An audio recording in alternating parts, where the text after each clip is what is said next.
What is the background for this presentation? The background is that, well, the world is changing. Like a couple of years back, the last few decades, I should actually say, we had an environment where there was a lot of VMs, bare metal hosts in the infrastructure, in the data center. People were directly using storage, were writing the applications on servers that were attached to storage. SMB and other NAS protocols like NFS were very, very dominant and present in that environment. So now in the last few years, the VM infrastructure has mostly been moved to the infrastructure in the cloud and the data center, and the actual applications are oftentimes using a more what is deemed a more modern way, containerized applications that are running in a container orchestration platform. The most prominent one that I'm aware of, and which I'll be addressing today, is the Kubernetes container orchestration platform. So, and there, just up till now, there hasn't been a lot of space for NAS protocols, a little bit for NFS, but especially not for Samba. So with my long background in Samba development and still managing and participating in the Samba team in storage in Red Hat, I was looking for opportunities, or I was spotting opportunities where I think we can have a very nice and compelling new justification for Samba even in that environment. So here is what the talk is going to cover. I'll talk a little bit about Kubernetes because not everybody may be familiar with Kubernetes, at least from the kind of storage adapter perspective. I'll talk about, like, in those scenarios where we have big environments with a lot of VMs, containers, etc., where is storage actually located? And in the third part, I will say, okay, where do we enter Samba again into this? At the end, if time permitting, I will hopefully be able to give a live demo of something that I hacked up over the last week or two, and that might be a nice indication of what we're possibly going to see in the near future. All right, so Kubernetes, it's all about containers. So if you look at the website, kubernetes.io, it says Kubernetes is an open source system for automating deployment, scaling, and management of containerized applications. That's quite a number of words, but it's all about you have your applications split up in containers, nicely isolated. They come along with their environment, their runtime, basically, userland, and then usually a perfect citizen for such a containerized application environment would be an application there where each component runs in its own container. That's the so-called microservice architecture. And then the Kubernetes system itself will take care of installing, running, scaling up and down the number of copies that are running for certain components of your application. So let's look at a diagram for what are the components and the layouts of Kubernetes. So here on the left-hand side, we have the Kubernetes control plane. This is usually what is called the master nodes of Kubernetes. So Kubernetes is always a cluster, right? When you're talking container, yeah, sure, many people have Docker or Podman containers or even LXC containers on the Linux host, but this is always a cluster. We have here the master nodes with the control plane, and here we have the worker nodes, as they're called, which host the actual container applications. So a couple of things. etcd is the distributed store where all the objects and the information is stored in Kubernetes. The API server here is the central thing. Kubernetes is all about APIs. Every resource, every object in Kubernetes has an API definition that is versioned, etc. It is usually represented as a YAML file, and by a command line tool called kubectl, or also called kubectl, you interact with that API server and you tell it that you want some containers running on some of your worker nodes, and it will figure out which one is the best and will deploy and scale those applications.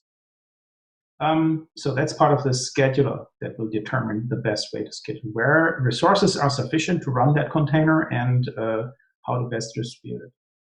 I won't go into all the details about this, what is your cloud controller manager and so on. So this is not my diagram. I took it from the documentation from the material on kubernetes.io, which is actually pretty big and decent. So let's look a little further about storage, right? So the containers are, the way it is designed to be for these applications, are ephemeral in nature. You kill the container, you bring it up on a different node, everything is gone. It will just be started fresh from its container image. But then, even if that's the paradigm, some applications want to store some data. If you have a web server application, you surely don't want to lose that your website's content if you schedule the actual web server to another node. So you need a persistent storage. So Kubernetes has some 3-4 years ago, roughly, maybe 5 years ago, started to introduce an abstraction for storage, for persistent storage. So a little bit of terminology here. At the core of it is a persistent volume, abbreviated as PV. That is basically a Kubernetes object that is wrapping some kind of backend storage. This backend storage could live inside of Kubernetes as a local disk on a host, or it could be a SAN or NAS attached storage somewhere outside. There are two flavors of persistent volumes as of recently, file system and block. So file system will come across to the container that is consuming this volume as a file system, and the block type volume or block type PV will directly be handed in as a block device into the container. But this is kind of just a side note. I'm mainly interested in file system type volumes at this stage. So this persistent volume is a global object in Kubernetes, and we have on top of that a persistent volume claim that you can imagine as a handle for a user, for an application to consume a persistent volume. And this is bound to a certain namespace. So everything in Kubernetes is usually namespaced,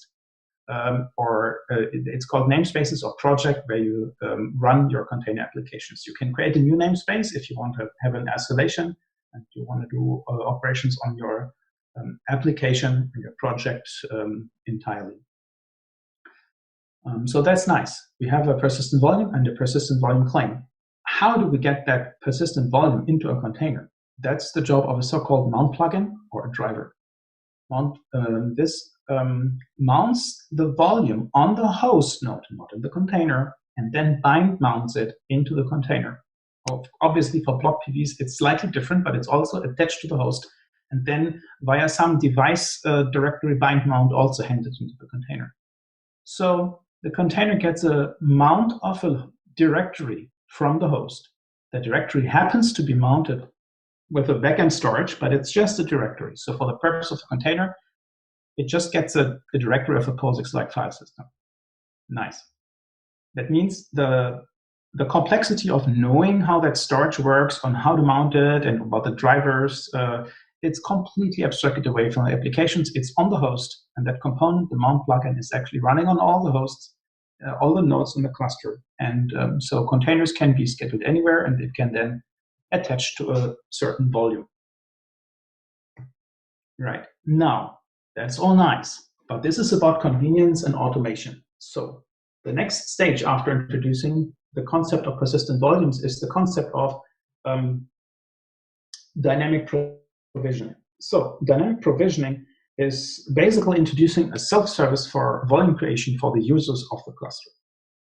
Right? So we have various components. One server component that is running on the cluster is so-called dynamic provisioner, or just provisioner for short. It is basically responding to those create requests for persistent volume claims and will respond back with the created volumes if it could satisfy the request. The storage class is actually the object that defines, like, the storage class is the object that the user will refer to. Say, okay, I want some volume, 10 GB out of that storage class. The storage class points to the dynamic provisioner. It also has some configuration possibly for that provisioner, telling it how to wish its backend storage. So imagine we have a gluster or a ceph-based provisioner. The storage class will tell it where to kind of find its storage. The provisioner component knows how to provision volumes out of configured ceph or gluster storage, but the storage class will tell the provisioner how to reach that storage. And so the flow is, and here you see the first instance of kubectl, right? Kubectl create or apply. You have a pvc.yaml file. I'll show you one in a bit. The YAML file defining the PVC, you just create it. The API server takes this, it will look it up what is there. It says, oh, it's the storage class. Oh, it points to that provisioner with that configuration data, and it will basically, to the effect that the provisioner eventually reacts to this and creates the PVC and returns it back to the user. So after that, it will have it will have this PVC, and it can use it and mount it inside an application. So, right. Okay, I've got a small demo at this point. Let me see. I need to share again with a different window. Share screen. So I'm shelling out now. I hope the screen is, wait a minute, does that work when I resize the window? Can people confirm that they can see my shell? Yes, that's perfect. Good, because the green frame seems to be, let me just for a second, let me do this again. Share it once more so that I have the full window for sure. All righty. So what I have here is I have a very, very small Kubernetes cluster, which is just a single node cluster. It's mainly for testing and development purposes. It's called MiniCube. MiniCube is up and running. It is running in my libvirt environment. So, and I have already, so MiniCube, you Google for MiniCube, you find a lot of information how to use it or set it up. It's super easy. And now I have my kubectl. So this is, by the way, very typical. You can run this kubectl command from anywhere where you can reach the Kubernetes cluster over the network. So let's do this. So typically, the way the kubectl works is you do kubectl verb, a type, and then a name for the object. So kubectl get pod, nothing. Kubectl, so pod, what is a pod? A pod is just the smallest unit in which we can run containers. A pod is typically one container, but it can also be multiple containers. For all purposes here, a pod is equivalent to a container. So kubectl get, for instance, namespaces. You see that a couple of namespaces have been created already default, then some Kubernetes internal ones, and then I have a namespace for storage cluster. Oh, that's interesting. That's the pod-namespace storage cluster, and it is nice command line completion, by the way. So, oh, I see there are actually 3 containers running. There's a so-called gluster file provisioner. There's a gluster FS pod that is actually one pod that is running gluster here in this case. I have used the gluster example because this cluster scales down so well that you can run it in MiniCube and have a working example. Of course, it's not a real cluster, it's just one node, but it still works. And we have the Heketi component, which is kind of a higher-level service interface for on top of gluster for creating, deleting, managing volumes that we've written in order to enable this running this storage in Kubernetes. So now let me see. Kubernetes get storage class, or you can abbreviate SC. Okay, there are 2 storage classes. One is cluster file, and one is standard, which is just host path. Host path means you can just wrap a local directory on a node, on a host node in a persistent volume. You do need to do that manually. It's not very interesting. Let's just use the cluster file storage class. So let's just look to the screen. Examples, PVC, my PVC1. YAML. Okay, let's look at how such a PVC description looks like. Every Kubernetes object has a kind. This is persistent volume claim. This is the type. It has a version. It has some metadata, the name, my PVC, and then the actual specification, or spec, as it's called. It has an access mode. It has a request for a certain size, and here it calls the which storage class name, right? So when I create or apply this one, it will try and go get a gluster volume for me and do this. So let me see. Let me once more describe the storage class gluster file. Let's look how that storage class is actually defined, right? So annotations, let's ignore that. This is the name of the provisioner. So the storage class points to this. It's also namespaced. And here is a parameter that will be handed to this. So this is the actual URL under which this Heketi service is reachable. You have seen there's a Heketi container running, and that's actually all it needs to know. Okay, so let's do kubectl apply or create, and that will work as well. Examples, my PVC 1.yaml. Kubectl get pod PVC. Let me see what we have. Oh, we have one persistent volume claim that is actually pending, and now it's bound, right?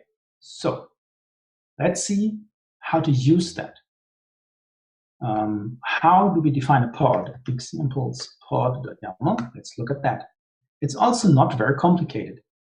API version 1, kind is pod. I give it a name. And in the specification of the pod, the main thing is the container. It tells me what container image to use. One standard image that I don't even need to specify the location of is an Nginx container. That's just the web server. I give it a name. I export a certain port. And I say, okay, I define a volume for my container. I call it my vol, and it should be using the claim I just created, the persistent volume claim, my PVC1. And then here is the bind mount. I want to have this mounted under /volume inside the container. All right. So let's create this.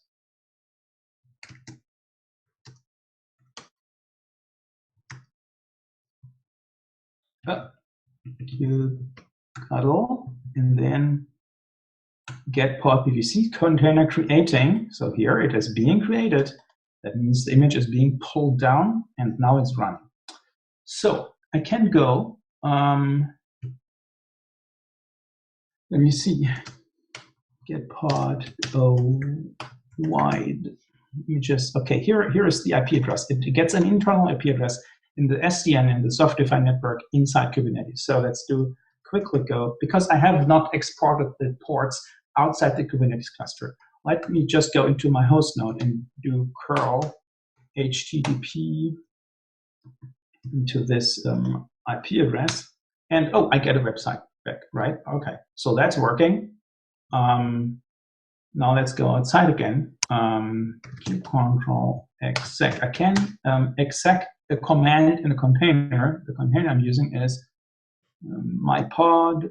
I want it interactive with the terminal, and I exec the bash. So just user share Nginx HTML. This is where the index HTML came from, just so that you don't know I'm not cheating. But I'm not gonna ignore the web server. I'm just gonna show you how this volume stuff works. I said I have mounted the volume under volume. Okay, let's do echo hello from my pod into volume hello, right? Okay, let's go out again, and let's do something else. So it's actually more interesting to have a so-called deployment, which describes an application, than just a single pod. So if I look at this deployment thing, it's a new type of object in Kubernetes, a deployment. I give it a name. My deployment application is Nginx. It has a size, a number of replicas. This is going to be interesting in a little while. And inside the spec of the deployment, I have a template for a pod. So if you look at this, this is a complete pod spec, just like the pod we described before. right? And now what I'm going to do is I'm going to create. I'm just going to do one more thing. I'm just going to watch or do in my kubectl get. I'm going to not only look for, I can put multiple objects here, deployment, pod, and PVC. I'm going to look for them. And now I'm going to kubectl, come on, apply force. And now I'm going to watch this. So a deployment has been created, and it automatically creates this pod here. Now we have one. And now I'll show you a nice thing. So I'm going to go kubectl exec. My deployment, I'm going to exec into this newly created pod. And I'm going to go ls volume. Oh, there's the hello file. And it still contains the stuff. So echo hello from my deployment here. Oops, no. So I'm going to append that. I'm going to log off. And now I'm going to do something else just to see, okay, we have one here and one there. And now what I'm going to show you now is kind of the scaling that I was referring to in my initial description. So kubectl edit deployment, and I have just one. I'm going to edit it. This is basically the schema up here, the type definition, and down here we have the actual object. And now I'm going to do replicas 6.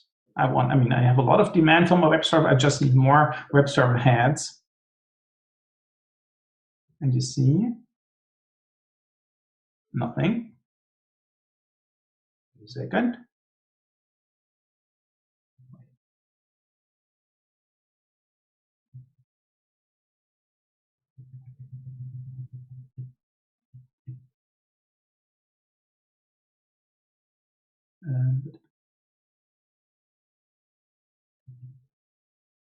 Doesn't work. Okay.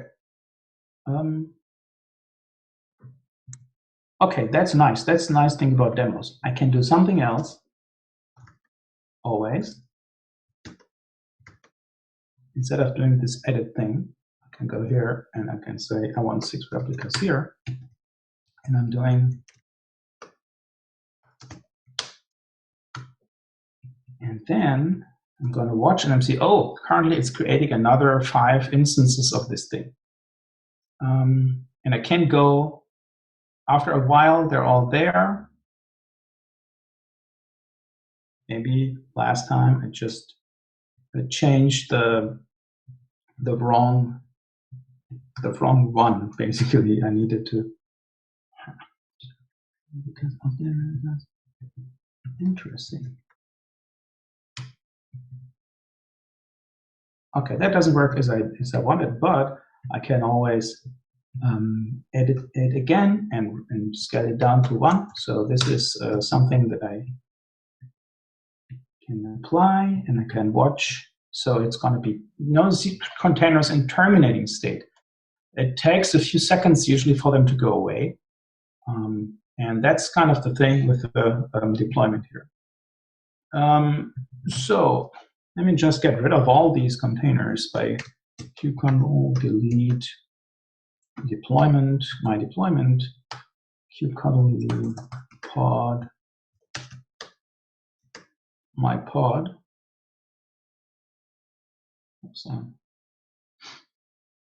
Okay, that the pod removal takes a bit. And now, okay, everything's gone. I just have the persistent volume. So now if I'm doing actually like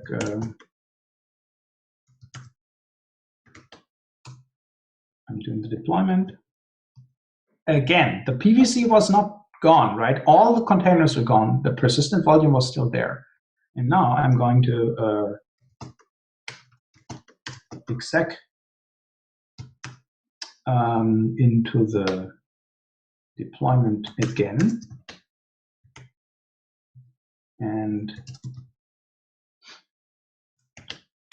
there's still the hello file in the volume. So that is not very surprising, okay? Let's clean up after ourselves. Oops.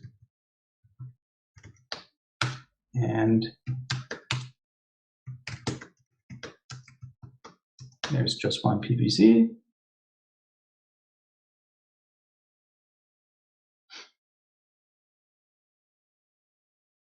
Oh, come on, this demo is taking longer than I intended. So everything's gone. Right, that's the end of this first demo. Let me go back to my slides.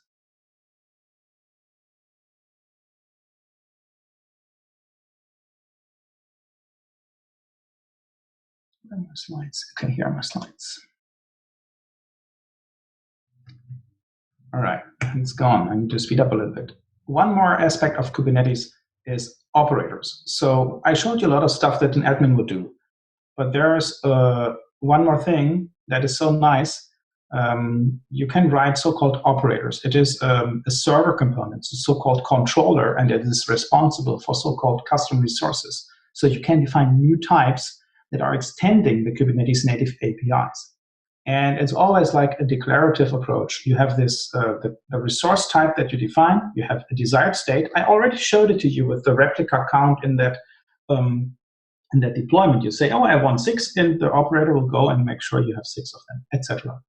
But you can also create your own new types extending the APIs of Kubernetes here. And those operators will be basically managing your application. They will be responsible for initial deployment. It will be responsible for maintaining the state, the desired state, and in the extreme case, even for like automating scaling up and down based on load. There is meanwhile a big infrastructure for that. I have provided a couple of links here. You can even on the operator hub.io click and have essentially like GUI-based click on your application and you get it into your Kubernetes cluster. And there are some examples that I'll detail later. Right? I want to mention, just for completeness, that the Kubernetes storage abstraction has been standardized into something that is applicable for other orchestrators like Cloud Foundry, Mesos, Nomad, etc. And it is now the new standard in recent Kubernetes version. And here is on GitHub, you see the container storage interface specification. This is the standardized API. So the development of a new driver that includes mount plugin and provisioner for Kubernetes has become a lot easier with that. One example that we recently created is the ceph CSI driver for dynamic provisioning and for mounting of ceph-based and RBD-based volumes. Right. So in the abstract, I mentioned object. So file block and object. Object access S3 protocol or so are not part of the core Kubernetes or CSI APIs or access protocols, but extensions are possible with the use of these operators and CRDs. And currently, a native Kubernetes enhancement is discussed in the link I'm providing here. But I'm not going to go into object access at all at this point, just for completeness. All right, storage location. So this is going to be like, I'm looking a little broader now, very conceptually, right? So in the platform, and I'm going to possibly, let me see, where is the storage running? So what we've done in Red Hat, where I basically showed you the tiny instance of this with the gluster provisioner. We have brought a software-defined storage system into Kubernetes. And Kubernetes distribution Red Hat is called OpenShift. We have the first generation was based on gluster. You saw the Hekati component, our dynamic provisioner. The second generation that has just been released for the first time this year is based on ceph. It is operator driven. It has a GUI. It's all based on CSI, and it's kind of the modern way. The architecture looks a little bit like this. Just you have a lot of these are zones. In this example, it's kind of in AWS. It can be run in any kind of infrastructure. You have the actual OpenShift cluster. You have container components. an operator here for the whole thing. Then you have ceph components, monitors, manager, OSDs, CSI drivers on all nodes, etc. And then you tie this all together with the SDN between the nodes. And then you have bucket claims, volume claims for file and object, etc. So this is because of all these GUIs and operators, it's so easily automated. You just have a one-click install, and you have a working ceph installation and self-service, and then you can start expanding it and tuning it. What I just described in concept. So I didn't manage to get nice slides, so I draw some by hand. So what do we have here? I'm talking about infrastructure versus platform. Infrastructure is, I'm calling it the machines. It can be bare metal machines. They can be VMs. I don't care. It is where are my servers running. And so if in the model I just described, I have machines that run my Kubernetes nodes, and I have my SDS, my software-defined storage system that is consuming some backend storage from some disks. I have it running inside this Kubernetes. So the Kubernetes cluster is spanning a certain set of machines. But that storage inside the Kubernetes cluster here is just made for the containerized applications that are running here. This is all Linux. For instance, there's really no big use. Even if I have a Windows VM out here, it is not very natural and not very easy for it to access that storage. So that's the storage converged with a platform. Platform is the container platform, right? So that is running in those VMs. Next thing is storage on top of the infrastructure, but separate from the Kubernetes platform. So here's the Kubernetes application platform. Here I have different sets of machines. Again, it can be VMs or bare metal machines, whatever. And I am installing into these machines software-defined storage nodes like the ceph cluster, etc. And then I'm serving over the network volumes into the Kubernetes cluster for the applications to consume. And then I can very well put additionally SMB service or other NAS service on top and have other machines consume this. This is a possibility. Next possibility is also interesting, right? And here's where it's getting a little messy. So you have storage converged with the infrastructure, not running on top of it, right? So meaning that's typically some kind of virtualization, some hypervisor thing, not bare metal. So you have a Kubernetes cluster running on VMs, nice, and you have some other VMs around here, like Windows VMs, for instance. Here you have the software-defined storage that is somehow converged with your hypervisor. It's running below those VMs, right? And this would be used, for instance, to serve images for the VMs, and also that would be a block storage thing, and then you have volumes for the applications here. But then you can have an SMB service on top of your software-defined storage system and serve it into the Windows VM over here for application data. So examples for that are, for instance, if you have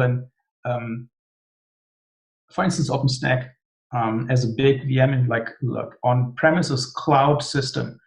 We have a solution where ceph is running converged with that infrastructure, and if you put Kubernetes inside, you can have it this way, in principle, at least technically. Not saying that it's in a product, I'm just saying what technically is possible. But this is very special, right? If you are running on a public cloud like AWS, Google Cloud, Azure, you won't be able to do that because you don't own the hypervisor, at least if you're coming with open source components, which I'm always doing here. So right, so what else? What can we do? This is kind of a little weird. So here's the next thing.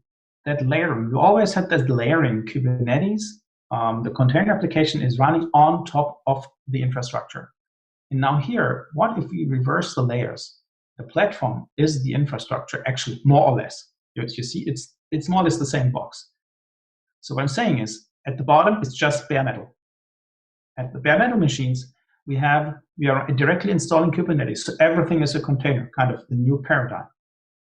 And then you're running your SDS system inside the containers. And here comes the new thing. There is a relatively new project that will allow you to run your Windows or whatever VMs inside Kubernetes as containers. I mean, remember, on Linux, a VM is just a KVM process. So a process can be encapsulated in a container. So that new project will run your Windows VMs in containers. It does that by creating new custom resources and operators, and it very, very naturally integrates that into Kubernetes APIs. So you can manage your Windows VMs with the same tools, GUI and command line tools that you manage your container applications with. And now we have quite a different story for using inside the container landscape, suddenly a Samba service, because we could use that inside the Windows VM. KubeVirt is the project I mentioned, but I'm going quick. So I have made a case for we can use Samba here, right? So just to summarize, Windows running in VMs as KubeVirt as containers. The other part is mixed clusters. The control plane is always Linux, but we can add Windows worker nodes. When they want to access our PVCs that are living on the Linux nodes, they can do that with SMB for file and iSCSI for block. And I want to highlight one extra thought here, right? If you are going for the applications, right? Windows applications in some project, in some namespace, maybe if that's just a test setup, it would be so great if you could just add Active Directory services for a project as a service into Kubernetes. Like, okay, you want a project with Windows VMs with KubeVirt, and you want file services, and maybe you want to have one Active Directory domain out of the box. We can do it. I have not done it yet, but it should be feasible. So what can we do, right? As we heard, clustered Samba, the big clustered SDS, it's always difficult. So here, SMB service on PVCs is my new thing I want to introduce here. Like, I have the PVC. What if we just create one SMB instance, one Samba server for each PVC, right? We only need a very simple container. We need no clustering. We are just using a container with Samba, bind mounting the PVC inside it and serving it out with SMB. Right? So this is how it would look like. We have a backend persistent volume claim. We're putting a Samba container on top, just one-to-one. One Samba container for each backend persistent volume that I want to export this way, and then I can have one or multiple Windows VMs accessing it. Right? I have created two POC projects. One is a simple, like a super simplistic Samba container. One's only SMBD, serves out /share as a share, a single share current user. We can expand on it, but good enough for a POC. And I have written a small Samba operator. I was using this operator SDK that does a lot of code generation. All the boilerplate code is generated for me. It defines two new types: SMB service, which puts SMB container on top of an existing persistent volume, and it defines an SMB PVC type that creates a new PVC for you and an SMB service on top of it.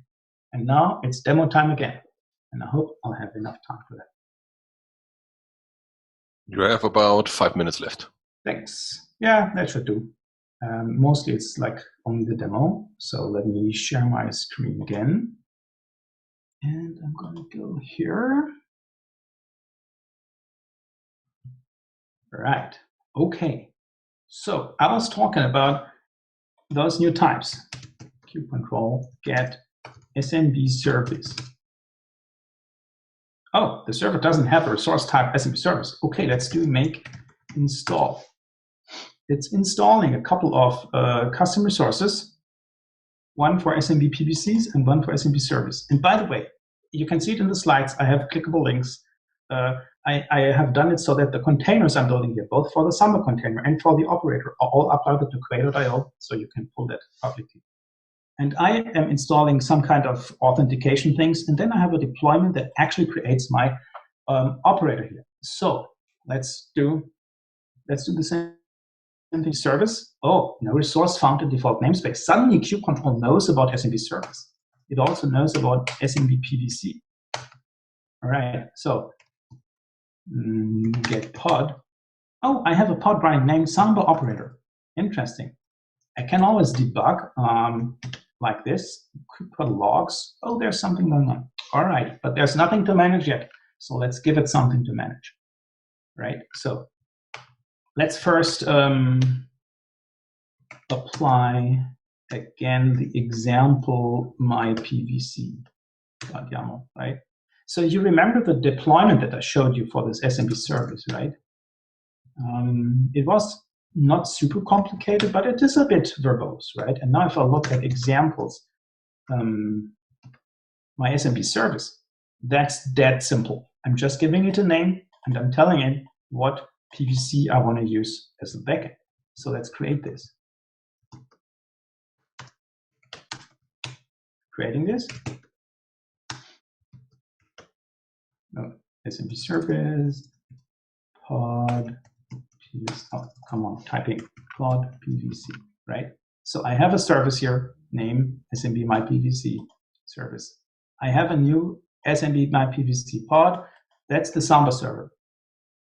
And by the way, because I have an operator for this thing, and this requires the pod, and I can also look at the deployment. I have this SMB my PVC deployment. Whenever I remove any intermediate object, the reconcile loop for this thing will recreate it again. But if I, for instance, remove, oops, sorry, delete my SMB service, my SMB, come on.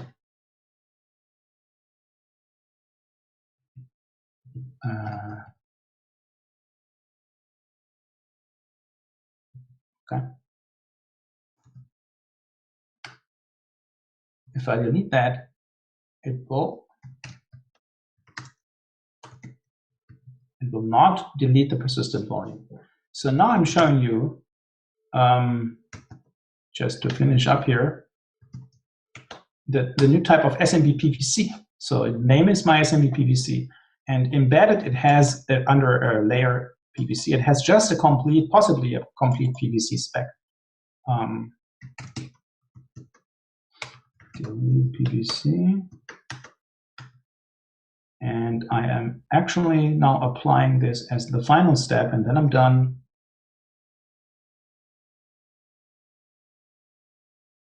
Come on. It takes a second or two. It should be done.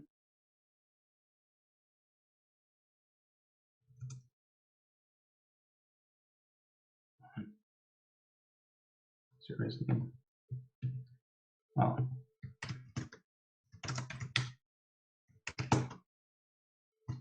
Okay. Examples, my SMB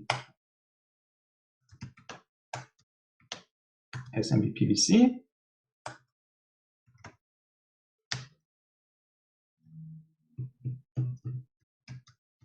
So we now have a, wait a minute, I'm here. So we have SMB PVC, and I have SMB service, pod, PVC. I have it all here. And if I do exec, interactive, SMB, and see there's Samba running.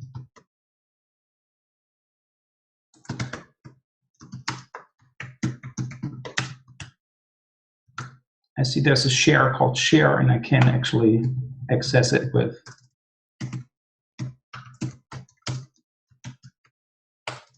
Samba user, some password, and I can actually act on it. I am out of time, so I'm going to stop my sharing, but you've basically seen all my demo I wanted to show.